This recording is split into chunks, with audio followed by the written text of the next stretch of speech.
कहानी है एक ऐसे कैदी की जो हर बार जेल से भाग निकलता है, फिर चाहे कितनी भी सिक्योरिटी क्यों ना हो।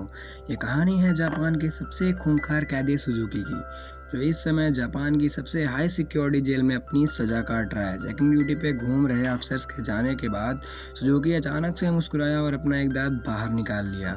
थोड़ी देर बाद जब गार्ड फिर से चेकिंग करने आए, लेकिन सुजुकी इस बार भाग चुका था।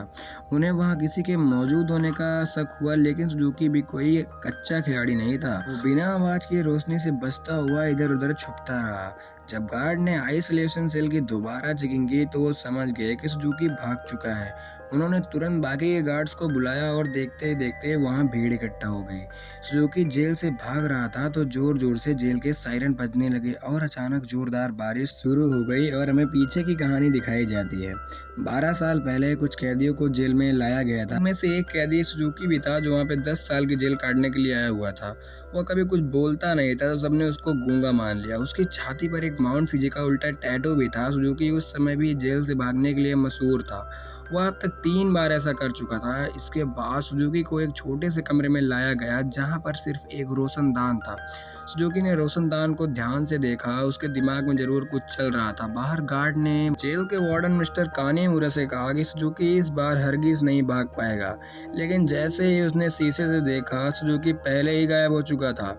वार्डन को पूरे शहर को घेरने का ऑर्डर दे दिया ताकि सुजुकी किसी भी हालत में बच के न जाने पाए, लेकिन गार्ड्स ने उसे तो 20 मिनट में ही पकड़ लिया। पता नहीं क्यों, लेकिन सुजुकी ट्रेन की पटरी पर सीधा सीधा भाग रहा था। इसके बाद उसे फिर से कमरे में कैद किया गया, लेकिन इस बार उसके हाथों में हथकड़ियां थी। जब एक गार्ड ने अंदर देखा तो सुजुकी मुंह पे चादर ओढ़ के सो रहा था। तो गुस्से में गार्ड्स ने चादर हटाने को कहा क्योंकि वह कोई चांस नहीं लेना चाहते थे, लेकिन जब बार बार कहने पर भी उसने चादर नहीं हटाई तो गार्ड्स ने मिलकर उसकी पूरी पिटाई की। अगले दिन वार्डन ने सुजुकी के पिछले पूरे रिकॉर्ड निकाले। ध्यान से देखने पर उन्हें पता चला कि जब सुजुकी जेल से भागता है तो हर बार ट्रेन की पटरी पे ही पकड़ा जाता है। रात को वार्डन गार्ड्स के साथ चेकिंग पर निकला तो सुजुकी के सेल में पहुंचकर तो वो हैरान रह गए क्योंकि वहां किसी तरह उसने हथकड़ियां खोल ली थी। गुस्से में गार्ड्स ने उसे मारते हुए पूछा कि कैसे खोली हथकड़ियां, हाँ कैसे खोली हथकड़ियां, लेकिन हमेशा की तरह सुजुकी चुप रहा। एक बार फिर से उसकी जमकर धुलाई हुई। एक दिन सुजुकी एक छोटी सी तार के साथ खेल रहा था जिसे किसी तरह छुपाकर वो जेल के अंदर ले आया था। सवाल ये उठता है कि वो इस तार को अंदर लाया कैसे, मुंह में छुपा के? शायद हाँ, इसी तरह तार की मदद से वो अपनी हथकड़ियां खोलता था। कुछ दिन बाद वार्डन एक हफ्ते की छुट्टी पर अपने घर चला गया। अब सुजुकी के पास भागने का बहुत अच्छा मौका था। उसने अपनी तार निकाली और ताला खोलने की कोशिश की। जल्द ही वहां एक गार्ड चेकिंग करने के लिए आ गया। झांक कर देखा तो सुजुकी फिर से अपना मुंह ढककर सो रहा था, लेकिन इस बार गार्ड ने बिना कुछ कहे चला गया। लेकिन असलियत तो ये थी कि सुजुकी अंदर था ही नहीं, वो तो छिपकली की तरह छत पे चिपका बैठा था। जेल से भागने का सही मौके का इंतजार कर रहा था। गार्ड्स के जाने के बाद धीरे धीरे ऊपर तक पहुंच गया। उसने छत की एक खोखली जगह पर मुक्का मारा और भाग निकला। जो गार्ड्स को पता चला तो उन्होंने वार्डन तक बात पहुंचाई। वार्डन वहां पहुंच के बोला कि सारे काम छोड़ के सबसे पहले एक टीम बांस वाली ट्रेन की पटरी के पास भेज दो। ऑफिसर्स को लगा कि अरे बूढ़ा हो गया वार्डन, दिमाग चढ़िया गया इसका, अरे वो पागल थोड़ी है जो हर बार सेम जगह पे जाएगा। लेकिन वार्डन ने विश्वास दिखाया कि उन्हें 100% भरोसा है कि सुजुकी वहीं मिलेगा। उन्होंने उसकी बात पर भरोसा करके टीम भेज दी और उसकी बात सच भी निकली। सुजुकी को एक बार फिर से ट्रेन की पटरी पे पकड़ लिया गया। जेल से निकलने में तो चाचा चौधरी बन जाता है, कैप्चर से तेज दिमाग। बाद में क्या हो जाता है इसको, क्योंकि वार्डन की सूझबूझ से सुजुकी एक बार फिर पकड़ा गया। उसके काम से खुश होके उसे प्रमोट कर दिया गया। अब वो एक बड़ा अफसर बन चुका था। देश की सारी जेलों में जाके कैदियों की हालत की चेकिंग करता था और यहाँ सुजुकी एक बार फिर निकला और फिर ट्रेन की पटरियों पे पकड़ा गया। हर साल उसे एक नई जेल में भेजा जाता जहाँ टाइट सिक्योरिटी हो, लेकिन वो हर जगह से बचकर निकल जाता था। इसी वजह से मीडिया ने उसे स्टार भगोड़े का खिताब दे दिया। वो पूरे देश में मशहूर हो गया था। 12 साल बाद उसे सेंट्रल जेल में लाया गया। यहाँ उसे कड़ी सिक्योरिटी में रखा गया क्योंकि 10 गार्ड बस उसी पर निगरानी रखने के लिए थे। उसका कमरा भी पूरी तरह से सीमेंट से बना था और दरवाजे पे भी कई ताले थे। ये वही आइसोलेशन सेल है जो हमने कहानी की शुरुआत में देखा था। गार्ड्स के जाने के बाद सुजुकी ने चारों ओर नजर दौड़ाई और एक बार फिर से भागने की तैयारी में था। एक गार्ड ने खाना लेकर आया, सेल में रखा, लेकिन उससे जाने से पहले सुजुकी ने उसे पकड़कर हाथ में हथकड़ियां लगा दी। गार्ड ने तुरंत सीटी बजा दी, तभी वहां कई गार्ड आ पहुंचे। उन्होंने मार मार कर उसकी पूरी हालत खराब कर दी। होश आने पर सुजुकी ने दरवाजे से गार्ड्स को जाते देखा। उसके चेहरे से खून टपक कर लोहे की सलाखों पर गिर रहा था। अगले दिन गार्ड्स ने उसकी हथकड़ियों पर कुछ और पेच कस दिए ताकि इस बार वो उन्हें खोल ना पाए।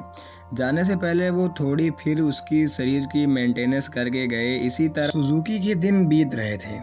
वो जानबूझकर गार्ड से पंगे लेता, वो उसको मारते और वो अपना खून सलाखों पर टपकाता। एक दिन गार्ड ने उसको इतना मारा कि उसका एक दांत टूटकर गिर गया, लेकिन सुजुकी ने उसे उठा लिया और उसे देखकर अजीबो तरह से मुस्कुराने लगा। ऐसा लग रहा था कि सुजुकी उसे सब जैसे प्लान का ही हिस्सा है। उसके बाद सुजुकी दीवार पर अपने दांत से कुछ बनाने लगा। कुछ हफ्तों बाद सुजुकी ने एक और गार्ड पर हमला कर दिया, तो उन्होंने उसको एक लंबी जंजीर से बांधकर लटका दिया। एक साल बीत गए और सुजुकी अभी भी वो सजा काट रहा था। उसकी हालत बहुत बुरी हो चुकी थी, शरीर सड़ने लगा था और उसके घाव पर कीड़े पड़ चुके थे। आखिरकार उस शाम गार्ड ने उसकी जंजीरें खोल दी। पूरे एक साल बाद उसके चैन की सांस आई। उधर पुराने वार्डन मिस्टर कानेमुरा ने वहां की जांच करने पहुंचा। वो आइसोलेशन सेल्स में जाके देखा कि सुजुकी की हालत बहुत खराब हो चुकी थी, लेकिन वो नज़रअंदाज करके चला गया। इसके बाद वही रात आई जहां से कहानी की शुरुआत हुई थी। जब बाहर बिजली कड़कने लगी तो सुजुकी ने अपना प्लान को अंजाम दिया। उसने अपना एक दांत निकाला और हथकड़ियों के पेच खोलने लगा। असल में सुजुकी दांत से दीवार पर कुछ बनाता नहीं था, उसे दांत को रगड़ रगड़ कर वह तीखा कर रहा था ताकि उसके इस्तेमाल से पेच खोल सके। हथकड़ियां से आजाद होकर उसने दरवाजे पर जाकर लोहे की सलाखों को धक्का देना शुरू कर दिया। लगातार सलाखों पे खून टपकने से सलाखों में जंग लग चुका था। कुछ ही समय में सलाखें टूट गई और सुजुकी फरार हो गया। इसके बाद सुजुकी की जन्म की कहानी बताई गई। उसके पैदा होते ही उसके माँ की मौत हो गई और उसका बाप जेल में सड़ रहा था। उसके बाद वो अपने रिश्तेदारों के घर पला। एक दिन सुजुकी जंगल में प्रैक्टिस कर रहा था, तभी उसे दूर से एक आदमी आता दिखाई दिया। ये कोई और नहीं, उसका बाप ही था। उन्होंने कुछ समय बातें की, तभी उसे अपने पिता की छाती पर माउंट फिजी का उल्टा टैटू भी दिखा। बदकिस्मती से वहाँ कुछ पुलिस वाले आ गए जो उसके पिता को पकड़ना चाहते थे। वो उन्हें देखकर तुरंत भागने लगा और रेल की पटरी पर सीधे सीधा भागने लगा। इस दिन सुजुकी ने कसम खाई कि वह एक दिन अपने पिता से जरूर मिलेगा। वर्तमान समय में सुजुकी फरार होकर एक बार फिर ट्रेन की पटरी पर भाग रहा था। मिस्टर कानेमुरा ने उसे पीछे से देख लिया, रुकने की आवाज़ दी और हैरानी की बात यह थी कि सुजुकी रुक भी गया। कुछ ही देर में गार्ड्स की पूरी टीम ने उसे पकड़ लिया। देश की सबसे कड़ी सिक्योरिटी वाली जेल भी सुजुकी को नहीं रोक पाई, इसलिए मिस्टर कानेमुरा ने उसे धरती की सबसे खतरनाक जेल प्रिजम आइल में भेजने का ऑर्डर दे दिया। प्रिजम आइल कोई मामूली जेल की तरह नहीं थी, वो समुद्र के बीचों बीच बनी थी जहां लगातार तेज बहाव रहता था और सबसे जरूरी बात, वहां ट्रेन की पटरी तो बिल्कुल नहीं थी और तो और समुद्र के शार्क से भरा हुआ था, इसलिए वहां से भाग निकलने का एकदम नामुमकिन था। जेल के अंदर के हालात भी इतने खतरनाक थे कि पूरे जेल के चारों ओर हजारों गार्ड्स थे। अगर कोई कैदी भागने की कोशिश करता तो उसे देखते ही गोली मार देने का ऑर्डर था। जब सुजुकी वहां पहुंचा तो उसे तुरंत एक सेल में बंद कर दिया गया। वह कोई कमरा नहीं था बल्कि ऐसी रौश थी जहां से भागना तो दूर की बात है, उसे ऐसी लगाई गई थी सुजुकी हिल डुल भी नहीं सकता था। कानेमुरा वह जेल की लाइब्रेरी में जाके सुजुकी की जानकारी निकाला। सुजुकी ढूंढने पर उसे कुछ पुरानी फाइल्स मिल गई जिन्हें वो पढ़ने लगा। हालांकि सुजुकी इधर ध्यान लगाए खड़ा था, बाकी लोगों का भागना यहाँ से नामुमकिन था, लेकिन सुजुकी के दिमाग में जरूर कुछ न कुछ कीड़ पक रही थी। अचानक से उसने अपने दोनों कंधों को डिसलोकेट कर लिया और छोटी सी जगह से सिकुड़कर धीरे धीरे बाहर निकलने लगा। ऐसा करते उसे एक कैदी ने देख लिया। वो इतना नशे में धुंध था कि कुछ बोल नहीं पाया। उधर कानेमुरा अभी भी अपनी सर्च कर रहा था, तभी जेल से सायरन बजने लगे। हालांकि परेशान होने की वजह जेल के वार्डन खुश हो गए क्योंकि वहां से बच निकलने का कोई रास्ता नहीं था। ऊपर से सारे गार्ड्स को एक कैदी को गोली मारने का मौका मिल गया। मिस्टर कानेमुरा ने उसे समझाने की कोशिश की सुजुकी कोई आम कैदी नहीं है, लेकिन वार्डन ने उसकी बात पर नजरअंदाज कर दिया। अगली सुबह पूरे गार्ड्स को बंदूकें देकर आइलैंड में फैला दिया गया।